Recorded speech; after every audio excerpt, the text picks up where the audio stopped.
have always been interested in flower painting, and back in the 80s, there was a man named Gary Jenkins that was teaching on television, and his technique was the transparent florals that showed the transparent petals laying on top of them. A few years ago, and I think it was 2010, he came to Missouri for a workshop.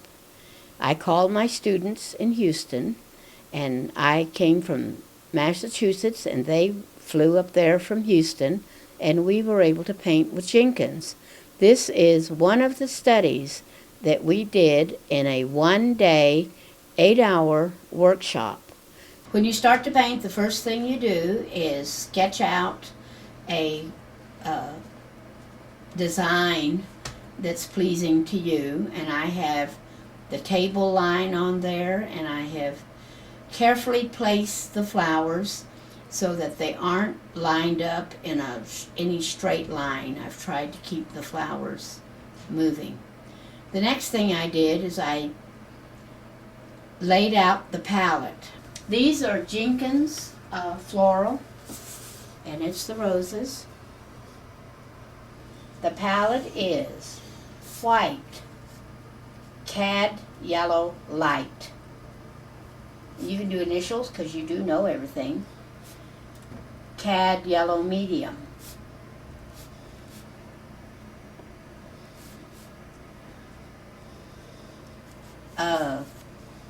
Bright red.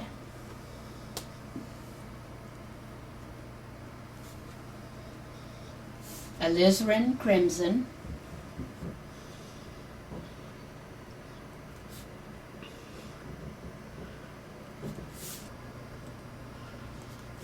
Sap green. Prussian blue.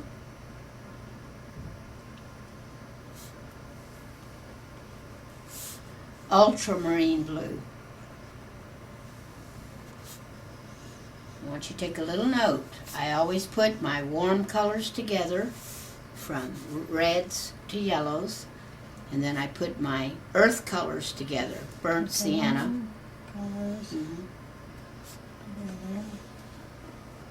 The earth color is burnt sienna. That's made from earth that's been baked. I'm using a neutral earth color to sketch the flowers, because this color will be easy to paint over. So I'm not using bright red or a bright color, because I want to have these soft flowers.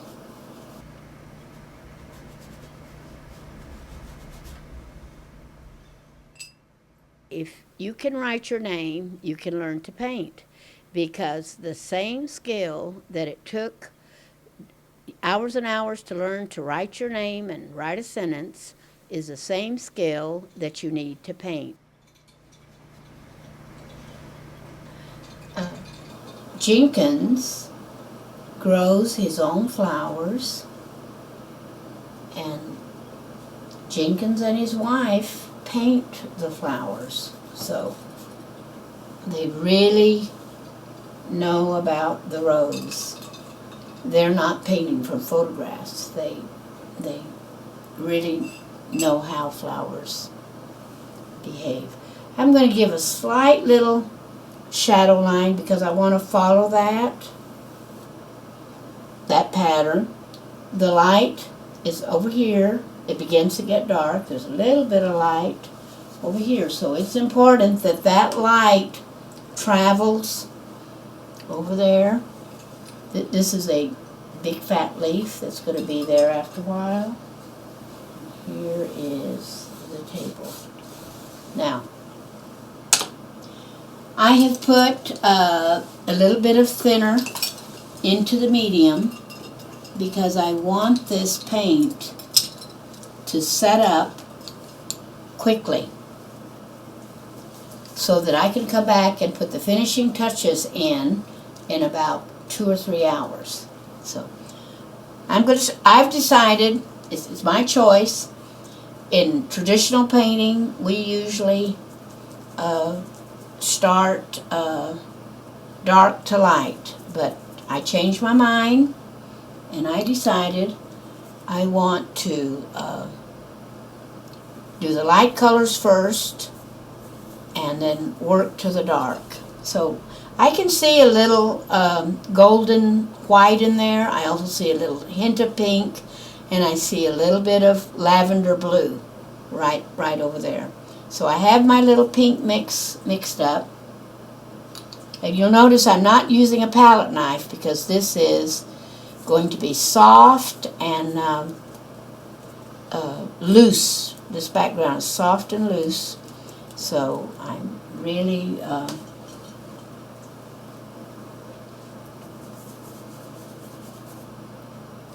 going to make a bunch of pastel colors. And I have medium in the paint so that it will adhere to the canvas really quick.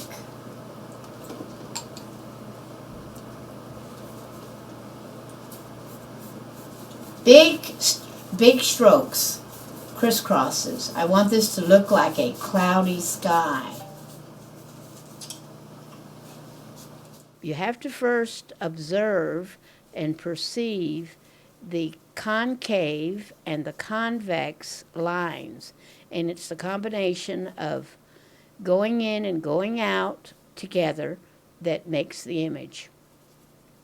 It's probably trying to paint what they think it's supposed to be, what they remember it is, instead of carefully looking. We're learning to see for the first year of painting, you're learning to see color and to see shapes.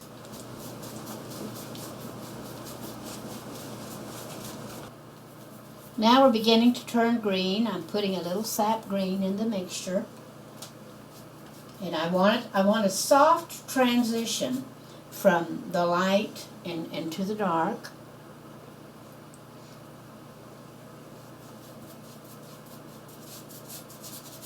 I want to scrub this green in between the flowers.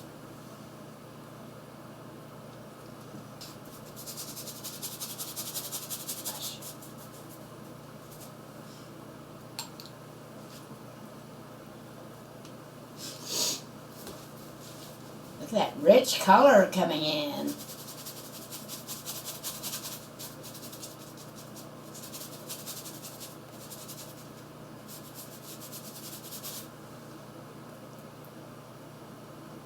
Now I have sap green, burnt sienna, and Prussian blue.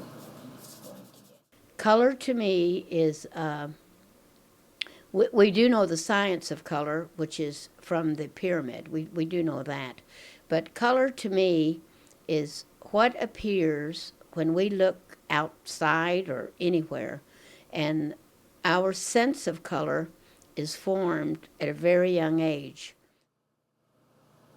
Even though we're looking at Jenkins' work, I am not trying to make a exact copy, because I believe every day is a new painting day, and so every day we feel differently, and the way we feel does affect what colors we choose. So we're looking at Jenkins' painting for a guide, but we aren't trying to be Jenkins. This was I admire this artist, and I wanted to find out how he puts a painting together. And if you take his workshop, you can get this information. But it's up to you to go home and learn how to use his technique and come up with a picture, because you're never going to be able to paint as well as he does. And he lets you know that right in the beginning. Okay. This is burnt sienna and Prussian blue.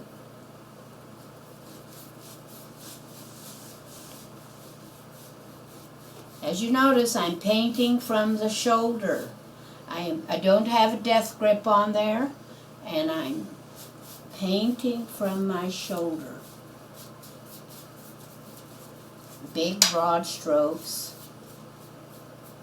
I want every bit of that canvas to have paint on it. I don't want any white places that are showing up.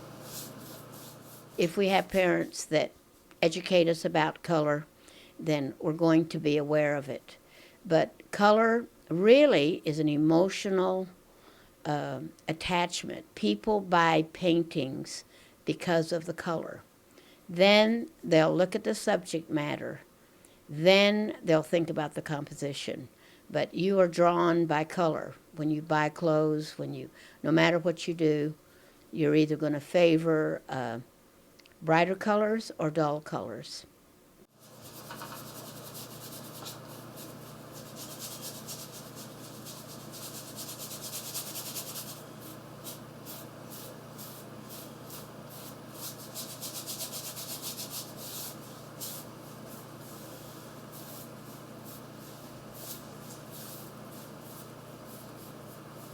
Okay, that's the first underpainting.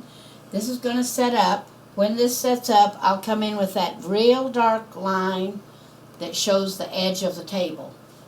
But I want this to be this shade right now.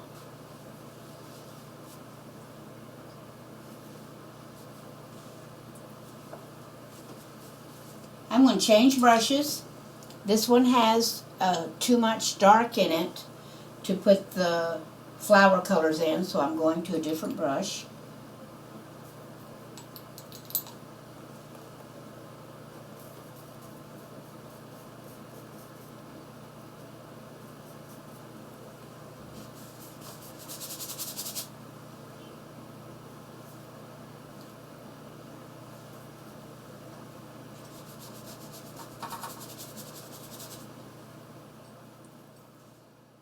Feelings and emotions are always there, and either you express them in writing, or you do it in music, or you can be a religious fanatic like me, and or you can paint. I was drawing at 4. I'm going to put a little red in the yellow to get that deep underpainting in there.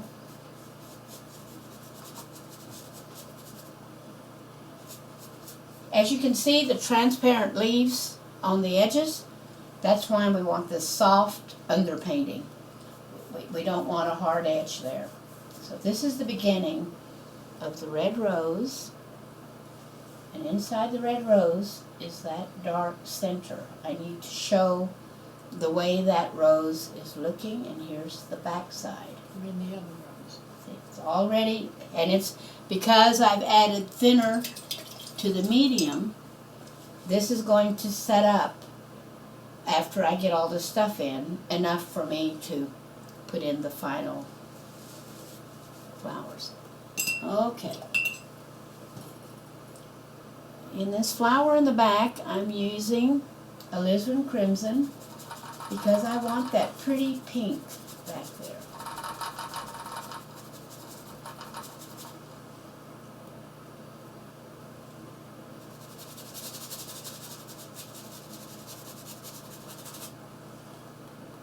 Alizarin with a little blue, Prussian blue, makes that deep red that you see right in there.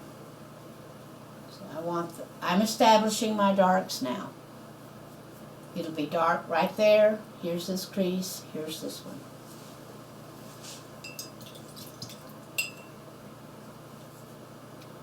This one is alizarin crimson also. Well, it actually has bright red on this side and alizarin over here, so I'm going to do.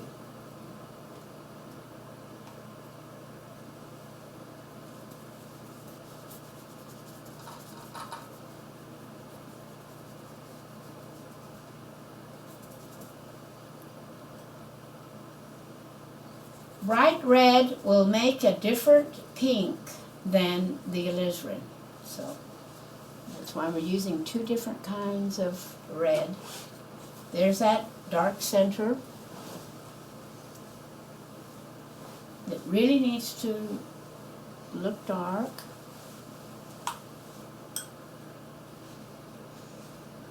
Here we go. Okay, clean my brush because the pink down here, this one here, is really, really pale and off kind of pale pink and kind of white.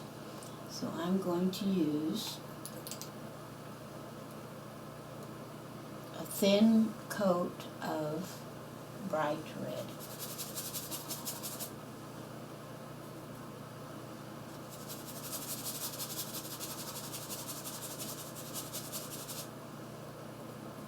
This one is bright red. It's going to come out a little different.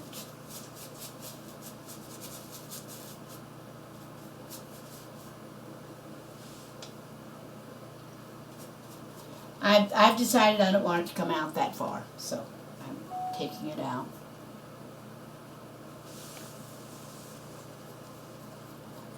These centers are very important. That points the direction of the flowers. So if we didn't have these centers, we would get lost. And it would be just a big ball of cotton.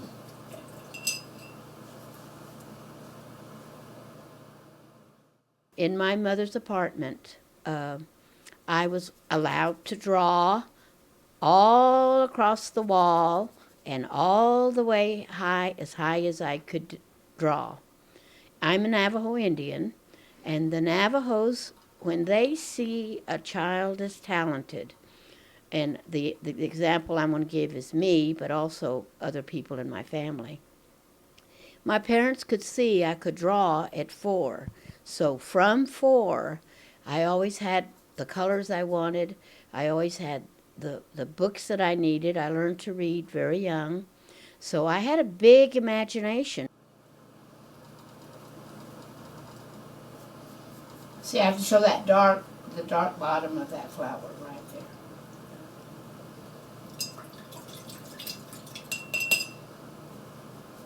Now I'm into the greens.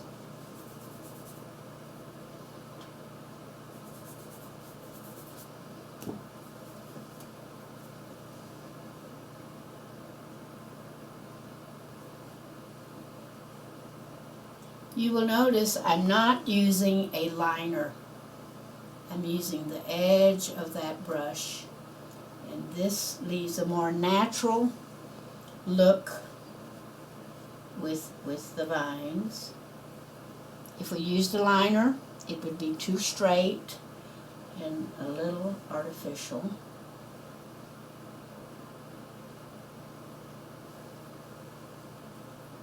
So I'm just got the corner of the brush on there, and I'm just pushing until it disappears.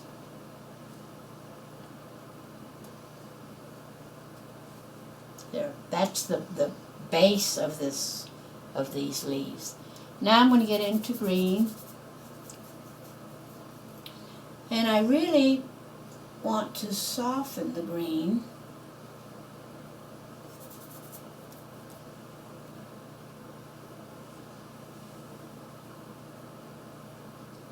Point to the vine, press, pull, and lift up. Point and lift up. I want to make the green even lighter for those.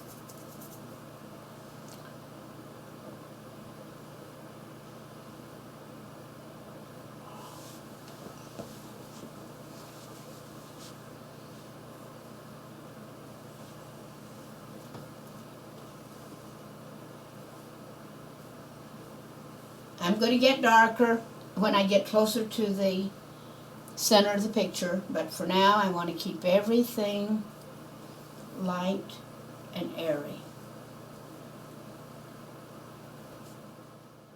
If the teacher was reading a story, I could imagine what was in that picture and draw it, but I was taught and allowed to be creative at a very young stage. And a lot of people think that's undisciplined, but really and truly, the master is made by being allowed to follow that dream. And so our house was never really clean, and I painted on all the walls. And when we moved, my mother paid whatever it took to have the landlord paint the walls. Look at those leaves just come in there.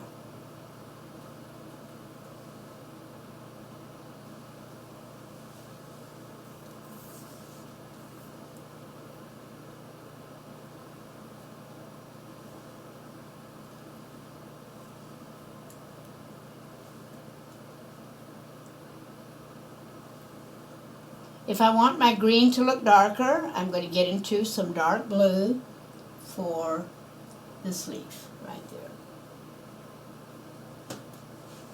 Make a fat one right there. And look at this one come in. Center line, pull in, pull in. Pull in, pull in, pull in. That's a great big leaf back there. There you go. Now, it would be a big mistake to get in here and do too much. It's what less is better.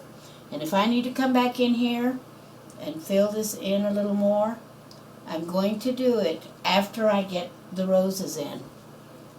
Okay. So when you're painting a painting for someone, you need to have them look at it as it's being developed to see if they like what you're doing, because if you didn't want something in here now, you would need to say so while it's still wet and gooey. But look at there, you see everything is laying on top of each other. We have light leaves that are going to go back here, but I'm not going to touch those until that sets up. These guys will come later. Okay, all that's going to come later. So now I'm going to take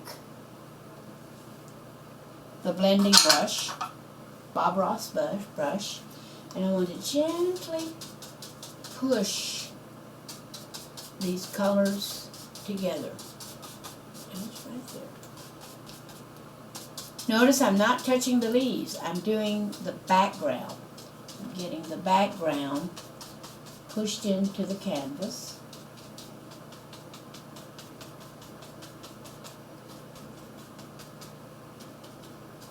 Using just the corner when I get close to the flowers.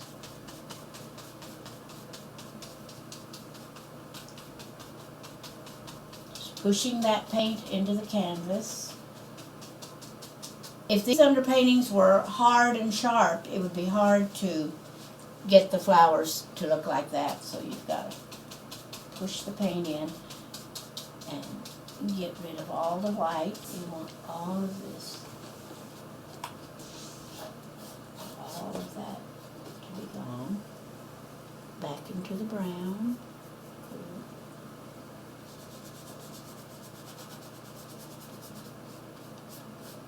I think I have all the edges. There we go. Okay. If we were in a hotel room, we were in Harvey Hotels, which were in Albuquerque, Santa Fe, and Gallup. And when I was 4 or 5, I went in the closet and drew pictures in the closet. And 15 years later, when we came back to that hotel, they had not changed that wallpaper where I had drawn.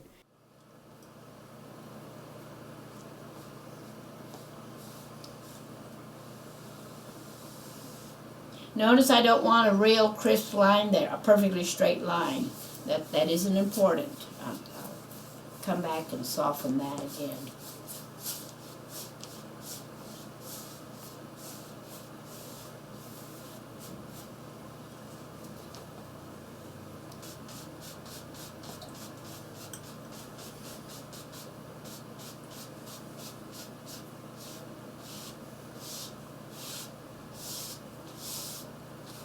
This should end up being a rich brown, see? It's not just plain old brown, it's really, really, really rich.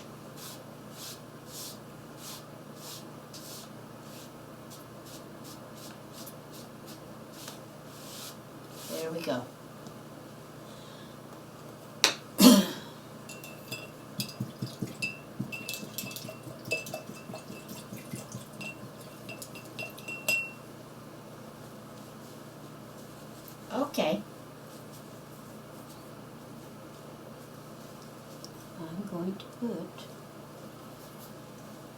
little bit of blue there.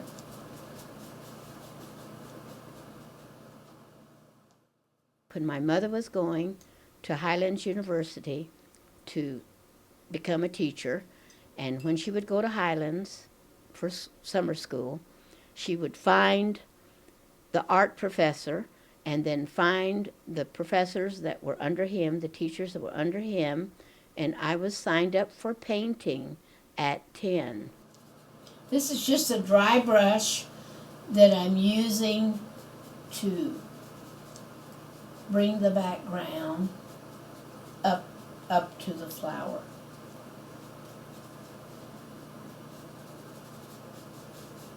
Okay.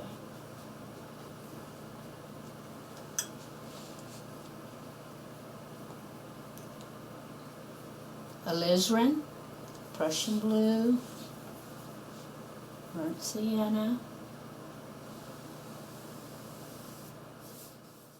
So at 10, every day through the summer, for 4 or 5 hours, I had drawing lessons, pastels, watercolors, and that's been my life. Notice that this darker color is not black. I don't want to use black. I want it to appear to be darker, but I don't want black. There we go. Oh, wow.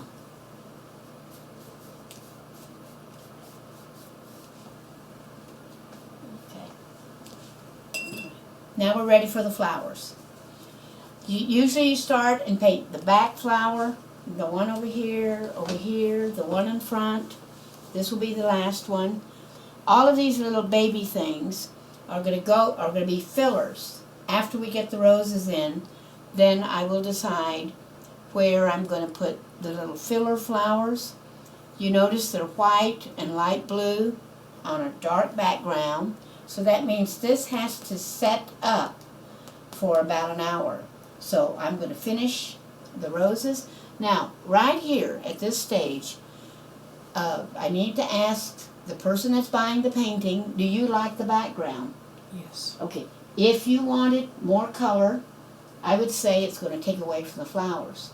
But if you couldn't stand it, I would need to change it right now by putting pink up here or green up here or whatever. But you do need to be sure that this is kind of what you're after. These will be pale. These won't be bright. Okay? I would like a little more pink over in the... Around here? Yeah. Now's the time to do it. That's why I ask you. Okay. So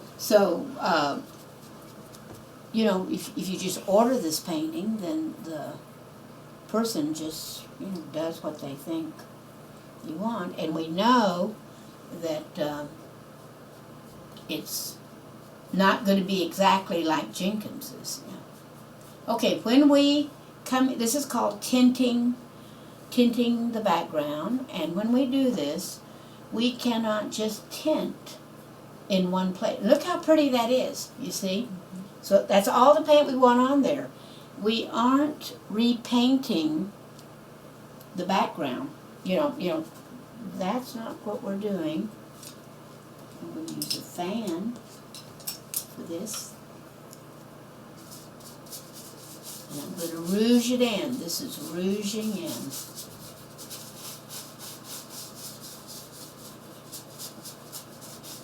And now, if we need to lighten this pink, we will decide after the picture's done.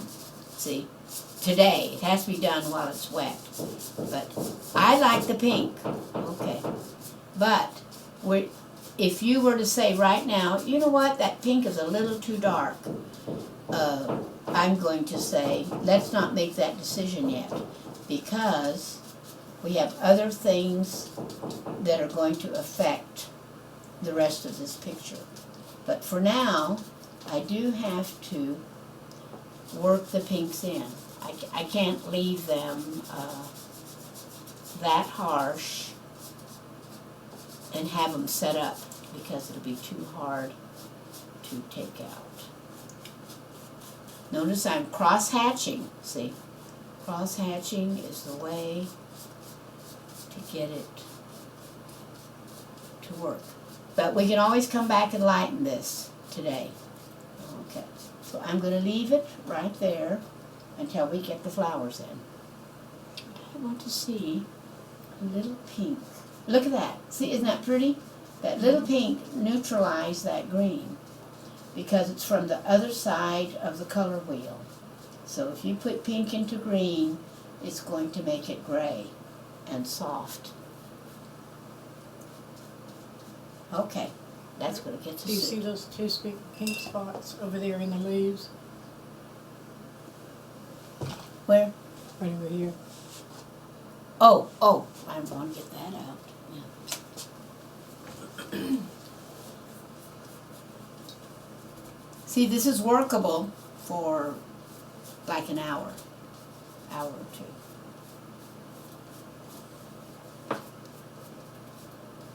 Okay, I think that's about it. And there's one more. Right here. There it is. Okay. That could be a fantasy bud back there, but we really don't want any spots of colors. Okay, here comes the rose lesson.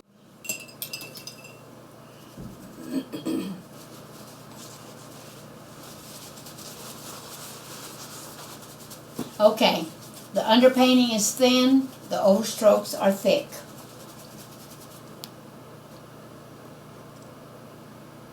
Cad yellow light and lots of white.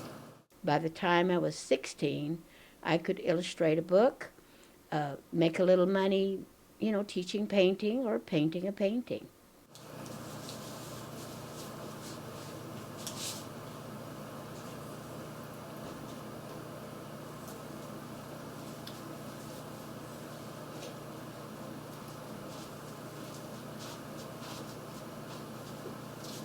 I'm starting with the little fuzzy edges, the little transparent. I put all the arts together. You never hear me say, oil painting's the only way to go, or don't do toll painting, don't go to another teacher, because I have everything, because there's so much to learn that I've been teaching since I was 27 years old, and I'm now 72. And no matter what happens, if you follow that purpose, it's going to get you through. I'm pointing, pressing, and pulling to get these petals in here.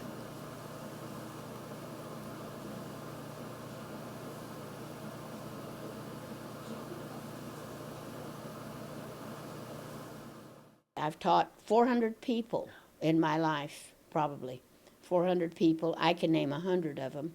I write to, my mailing list is 60 people that we have become close.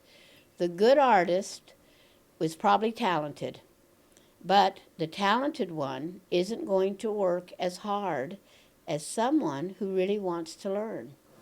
I'm into cad yellow medium and cad yellow light. Usually the one that wants to learn will go home and try to paint on their own. But that's a very scary thing to do because you don't have the teacher pointing the way for you, and then whatever you do is going to be childlike. But if you can stay in there and keep practicing, every time you break away from the teacher and paint on your own, you're going to go over that fear of finishing. So in the end, it's practice makes perfect. In the end, that's what it is. And then when you learn it all, you don't have to pay attention to anything. You can paint the way you feel. So I've got this started. I still have a few more little light colors that I want to put in here, but now I'm moving to this one.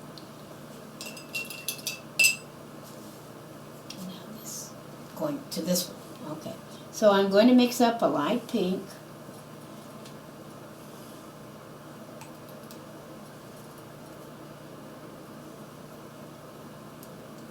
Start with edge.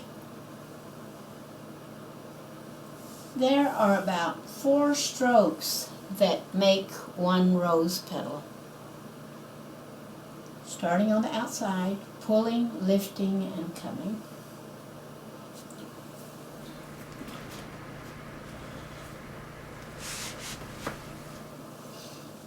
Mine is a lifetime journey, and every few years I learn something new. And then I take the thing that it usually costs me a lot of money to learn that. You're talking $1,000 to go learn it. And because I take from master teachers, I don't take from people that don't have an original idea, because why would I take for someone who just copies pictures? I did the back petals first, the ones on the side, and the last thing I do is the one that's in front.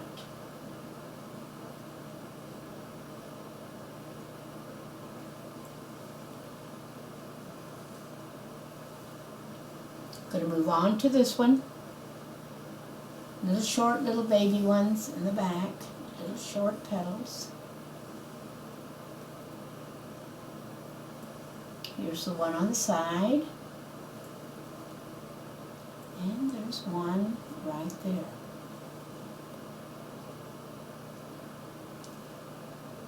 Here comes the one that goes in front.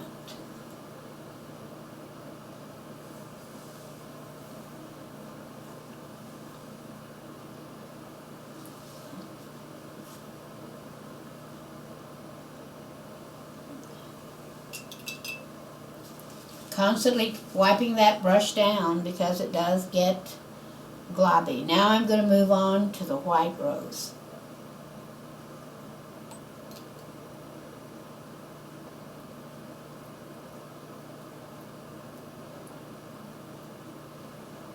It is a pale white, pale pink. Starting on the back of the flower.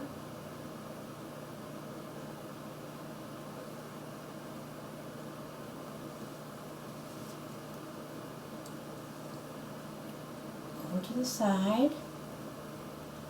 Each time I'm changing that brush at a little angle to get this to work.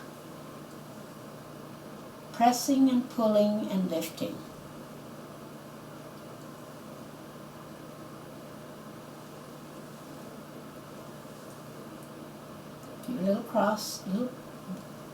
Little petals there. Now I'm going to do this one. Move over to the center, move over to the right. There's another little lesser petal right there. Now I'm going to come into the main big petal. It has quite a bit of white in it, making a bowl.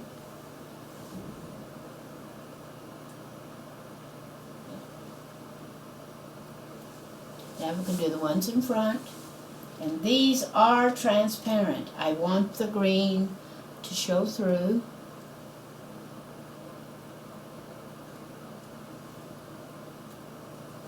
Layering one petal on top of the other. If I want something to show up, I put a little more white on the tip. Now I'm going to move on to this one. This one's going to have bright red and white. Starting at the bottom, this would be the back part of the flower. I started up here. Now on this one, it's going to be the bottom because the flower is laying down.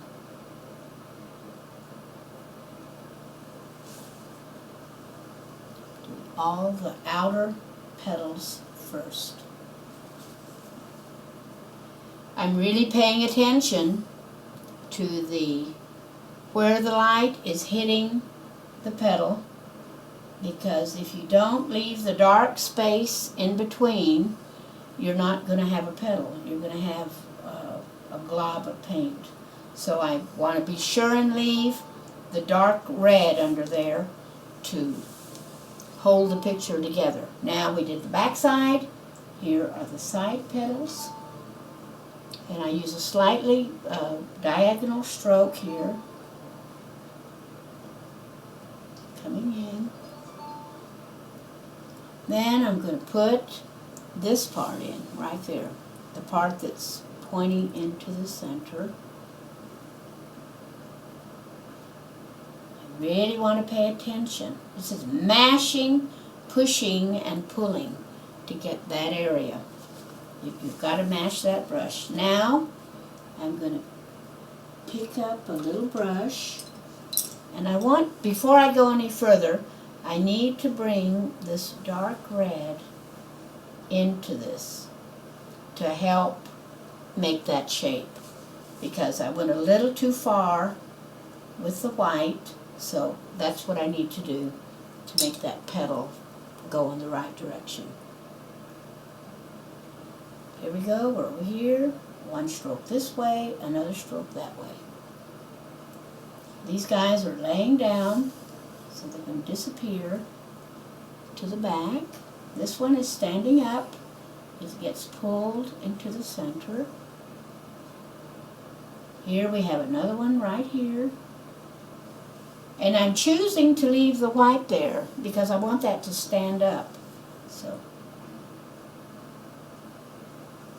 that makes the layers of petals.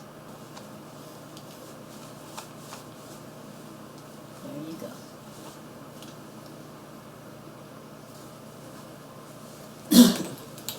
Now I'm going to green, and I'm going to add yellow to it. I'm going to come in and put a bright green, a lighter green leaf right here.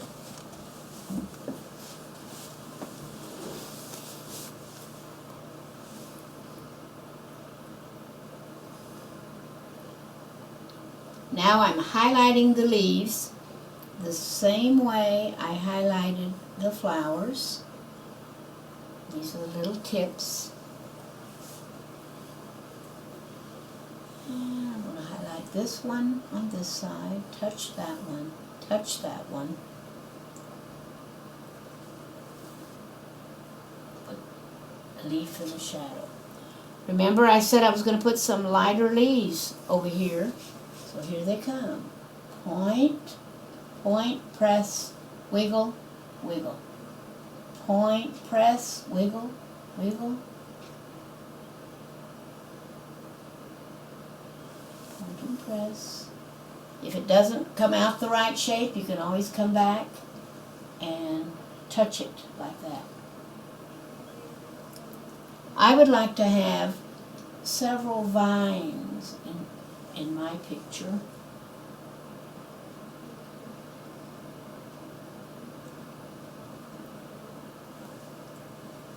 Right over here, put a nice big fat leaf. Notice I'm leaving the light behind, and I'm going to gently blend that into the dark. There is a shadow cast from the flowers, so if the leaf is underneath the flower, you have got to leave the dark area where the shadow is. Okay. There's another one. There. Now I want to add blue, little blue leaves. So here I'll put the center line, come in, and just pull this guy in. Here we need a dark leaf right there.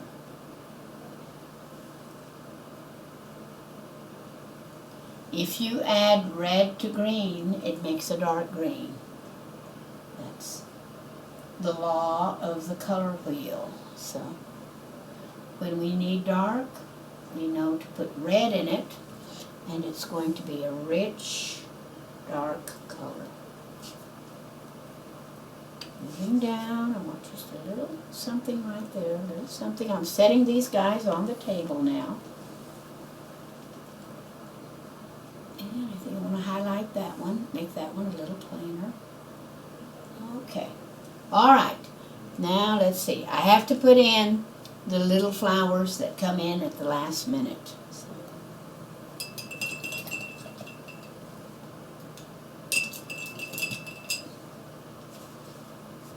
All right, here we go.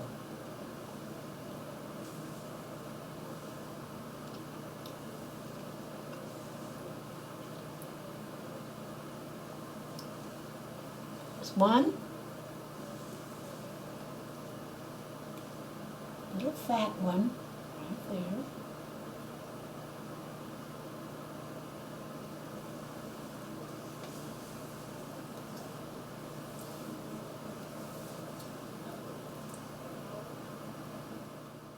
I was impressed by Monet because he was part of the impressionistic group that no longer copied a picture.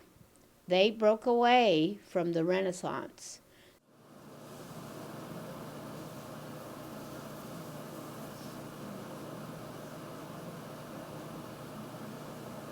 These guys need a center. We'll do a little yellow, a little red, a little burnt sienna. So these crazy artists, Monet, Manet, Cézanne, those artists in the 19th century, decided to paint how light affects color. I'm going to touch a little bit of that with white.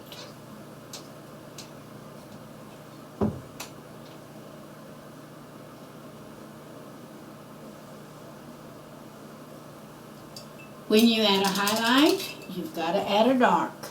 It's one of the little rules. I'm getting into alizarin crimson, Prussian blue, burnt sienna, and these little centers have to have a little dark on the dark side of the flower. We're nearly done. Almost done. Now I'm going to get into some alizarin, and I want to come in here and put a few dark accents right in there. Really, really dark right there. See that? That one's okay. This one can use a little more dark right there. Okay, right over here. He put some little yellow blossoms in through there.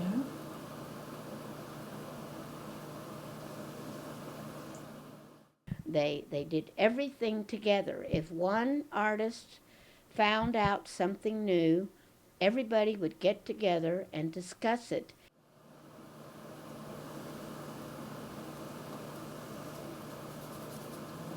Now I'm going to come in with a little yellow green to highlight some leaves. And they were the first artists, Van Gogh included, went out and painted in the burning sun and tried to capture the way the light hit the grains of grass. Into some dark green for a few dark stems.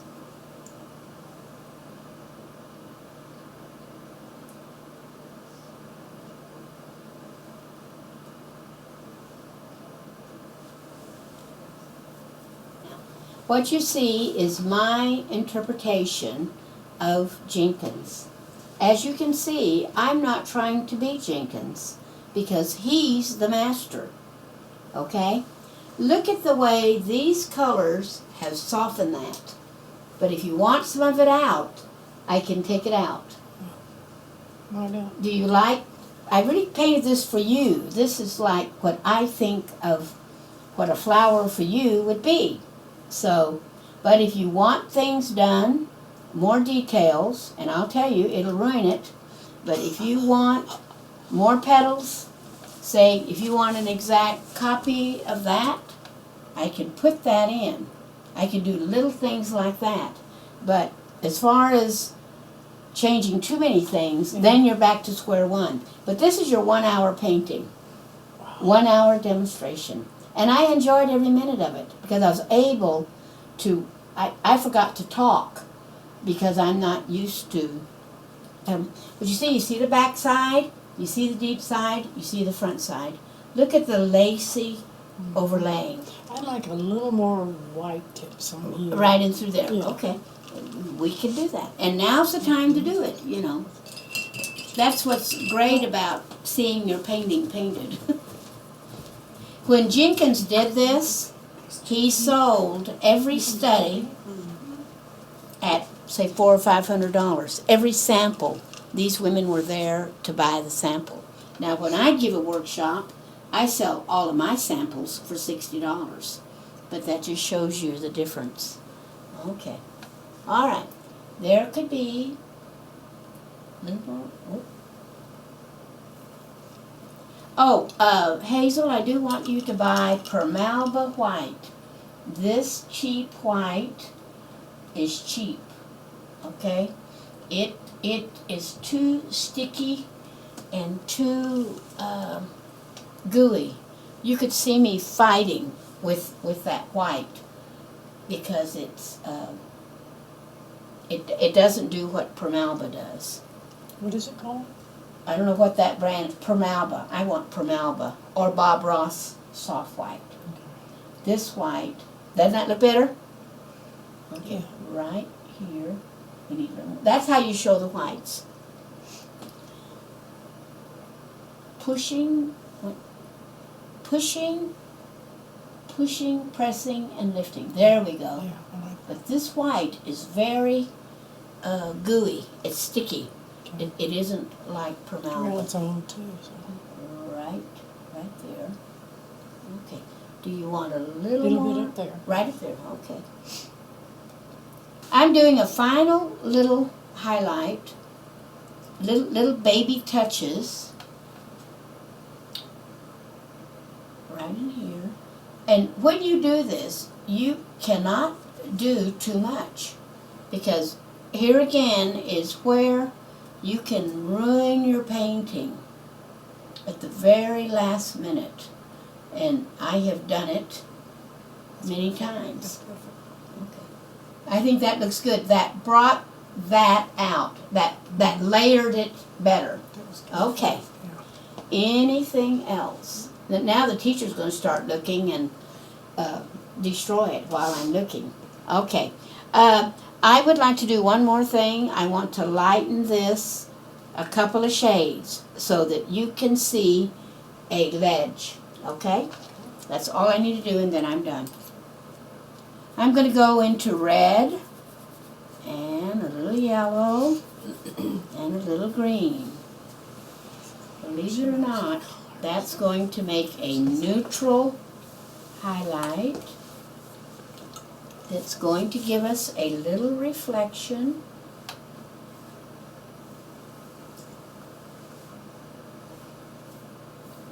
Whenever you come in and add a line like that, you have got to go above it and push it into the canvas. Look how nice that looks, you see. We feel that this drops off. Okay.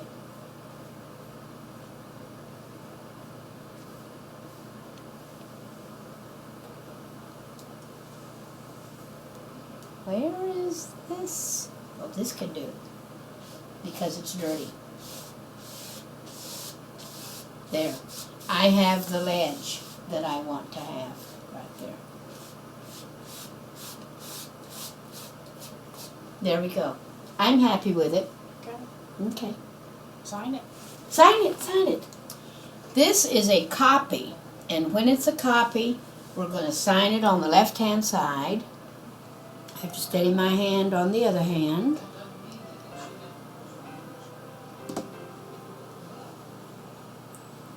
You realize I'm blind in one eye, so my perception of where the canvas is very, I don't do a thing until I feel the canvas, because my vision is very bad. All that other stuff I paint is because my hand knows how to paint. It's not because I see well.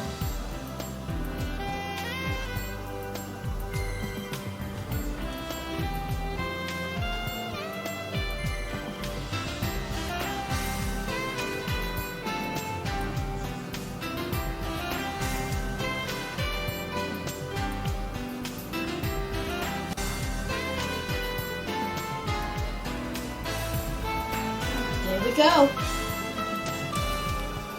Well, art is my life, so that's what it is. When Monet died, he was blind and he was laying in bed and he was still painting. And he said, "I will die with a brush in my hand."